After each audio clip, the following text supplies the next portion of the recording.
Dynamic pricing in essence is equal to head I win tail you lose. मतलब लूटने का काम सिर्फ सरकार का रहेगा, जब कमी होगी तो उसका लाभ देशवासियों को नहीं मिलेगा। एक तरफ तो सारी आवश्यक वस्तुओं के दाम दिन ब दिन बढ़ रहे हैं, भले ही वो कपड़े हो, जूते हो, खाने का तेल हो, गैस सिलेंडर हो, भले ही वो सब्जियों के दाम हो, भले ही वो चाय पत्ती हो, भले ही वो राजमा हो, भले ही वो दलहन हो। पिछले 7 सालों में कैसे इन चीज़ों के दाम बढ़े। दूसरी तरफ centre for monitoring of Indian economy CMIE ने एक आंकड़ा दिया कि दिसंबर 2021 अर्थात पिछले माह में देश की बेरोजगारी की दर 7.9% थी और जो शहरी बेरोजगारी की दर है वो 9% से भी ज़्यादा थी, 9.3%। मतलब देश की बेरोजगारी दर 7.9, शहरी बेरोजगारी दर 9.3%। ध्यान रहे ये दर 2% थी 12-13 में जब यूपीए की सरकार थी, जो आज बढ़कर 9.3% अर्बन अनएम्प्लॉयमेंट और टोटल अनएम्प्लॉयमेंट लेवल हो गया 7.3%।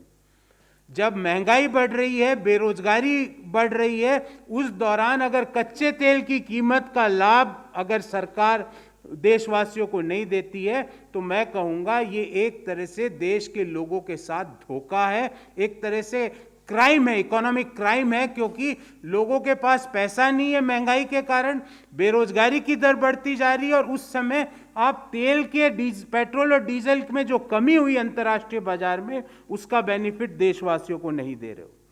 मैं एक आंकड़ा आपके सामने प्रस्तुत करता हूं। जुलाई 2021 से लेकर दिसंबर 2021 का कच्चे तेल का जो भारत सरकार कच्चा तेल खरीदती है उसका, मेरा आपका नहीं। जुलाई में क्रूड के दाम थे $73.54 प्रति बैरल, $73.54 प्रति बैरल। अक्टूबर में क्रूड के दाम हो गए $82.11 प्रति बैरल और दिसंबर में क्रूड के दाम हो गए 73.3 रुपीज डॉलर पर बैरल। अर्थात दिसंबर में कच्चे तेल की कीमतें जुलाई के स्तर पर आ गई।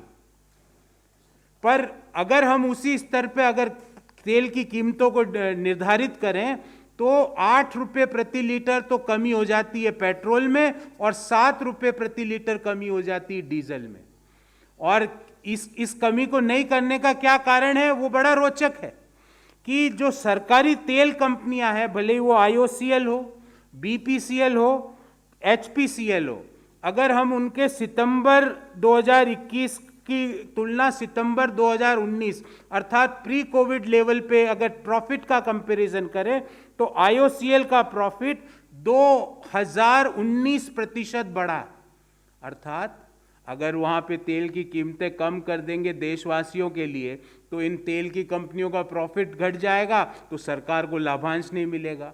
तो अर्थात 5 रुपये का आपको झुंझुना मिले और पीछे से 8 रुपये प्रति लीटर का जो बेनिफिट आपको और हमको मिलना चाहिए था वो सरकार ने रोक दिया। वो बेनिफिट तेल कंपनियों को दे दिया और उन तेल कंपनियों से लाभांश ले रही है सरकार। बिफोर टैक्स जो प्रॉफिट है सितंबर 2019 का इन कंपैरिजन टू सितंबर 2021 वो IOCL का बढ़ा है 2019%, BPCL का बढ़ा है 141.2% और HPCL का बढ़ा है 59.1%। मैं आंकड़ा देना चाहता हूं, IOCL का जहां सितंबर 2019 में प्रॉफिट था 395 करोड़, जो सितंबर 2021 में हो गया 8,370 करोड़। BPCL का जो सितंबर 2019 में प्रॉफिट था 1491 करोड़, जो सितंबर 2021 में हो गया 3,596 करोड़। HPCL का जो प्रॉफिट था सितंबर 2019 में 1484 करोड़, जो सितंबर 2021 में हो गया 2,361 करोड़। अर्थात जो कच्चे तेल की कीमतों की जो कमी का जो बेनिफिट जो आम देशवासियों को मिलना चाहिए था वो इन कंपनियों को मिल गया और इन कंपनियों के थ्रू वो पैसा जा रहा है वापस सरकार को। मतलब आपने जो 5 रुपये पर लीटर का झुंझुना दिया था दिवाली से एक दिन पूर्व, उसको देके आपने देशवासियों को 8 रुपये प्रति लीटर जो कमी अंतर्राष्ट्रीय बाजार में पेट्रोल की कीमतों की हुई उससे वंचित कर दिया। डीजल में 7 रुपये प्रति लीटर की कमी से देशवासियों को वंचित कर दिया।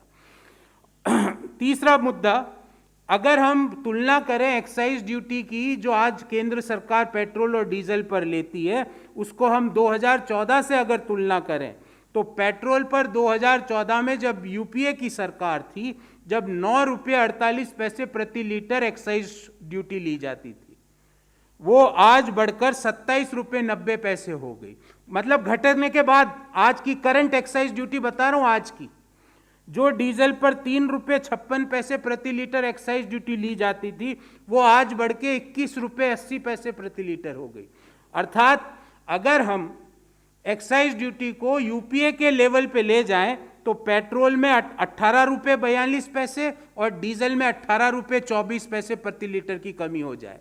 और अगर इसके अंदर हम कच्चे तेल की घटी हुई कीमतों का लाभ जोड़ दें जो कि 8 रुपये पेट्रोल पर और 7 रुपये प्रति लीटर डीजल पर है, तो देशवासियों को आज से ही पेट्रोल 26 रुपये 42 पैसे प्रति लीटर कम में मिलना चालू हो जाए और डीजल 25 रुपये 24 पैसे प्रति लीटर की कमी से कम में मिलना चालू हो जाए। हम सरकार से पूछना चाहते हैं कि क्यों देशवासियों को पेट्रोल के अंदर 26.5 रुपये लगभग और डीजल के अंदर 25 रुपये 24 पैसे प्रति लीटर की कमी से वंचित किया जा रहा है। आपको कुछ नहीं करना। देशवासी ये नहीं कह रहे कि आप एक्साइज ड्यूटी को बहुत कम करें। देशवासी सिर्फ 2 ही मांग कर रहे हैं कि आप एक्साइज ड्यूटी को 2014 के लेवल पे ले आइए और कच्चे तेल की कीमतों में जो कमी हुई है उसका बेनिफिट आम उपभोक्ताओं को दे दीजिए, क्योंकि पेंडेमिक की तीसरी लहर ने दस्तक दे दी है। बेरोजगारी अपने चरम पर फिर जा रही है, क्योंकि देश में आवश्यक वस्तुओं की महंगाई अपने चरम स्तर पर है। उस समय भी अगर आप देशवासियों के हक का, पेट्रोल और डीजल की कमी का जो उनका हक था, क्योंकि आप कहते हो डायनेमिक प्राइसिंग है, या तो आप कहिए ये डायनेमिक प्राइसिंग नहीं है, पॉलिटिकल प्राइसिंग है, चुनाव से पहले आनन फानन में हम कर देंगे और चुनाव के जो ही नतीजे आएंगे वापस बढ़ा देंगे, या तो आप ये बात कहिए। या अगर डायनेमिक प्राइसिंग है तो देशवासियों के हक का जो पैसा है, जो 8 रुपये प्रति लीटर पेट्रोल में और 7 रुपये प्रति लीटर डीजल में है, वो उनको तुरंत दिया जाए। साथियों, I will share this in English in short. Modi ji's dynamic pricing of petrol and diesel in essence can be summarized in one sentence: heads I win, tails you lose. In other words, if there is a increase in the crude oil prices in international market, the increase will be transferred to the final consumer. But if there is a downfall in the crude oil prices in the international market, the benefit will not be shared with the final consumer. Today, we had done one study and I am sharing that particular study with you all. Before Deepavali, Modi government had reduced the excise duty on petrol by 5 rupees per liter. But in international market, the price of petrol got reduced by 8 rupees per liter, the benefit of which is not transferred to the final consumer. Is this, if this is not a fraud with the people of our country, then what it is? We want to say that if Modi government can maintain the excise duty which was levied in the year 2014 on petrol and diesel and can transfer the benefit of the fall in the crude oil prices, the petrol prices will reduce by 26 rupees 42 paisa per liter and diesel prices will come down by 25 rupees 24 paisa per liter. We want to share with you one research finding, and that finding is like this, that the crude oil prices for Indian basket from July to December, the crude oil prices in November 2021 was $80.6 per barrel, which was in December is $73.3 per barrel. When crude oil prices got reduced in the month of December only by $7.34 per barrel. What benefit final consumers got? Answer is none, zero. And as per the calculation which we are sharing with you, if this benefit is shared with the ultimate consumer, the petrol prices will come down by 8 rupees and diesel prices will come down by 7 rupees a liter.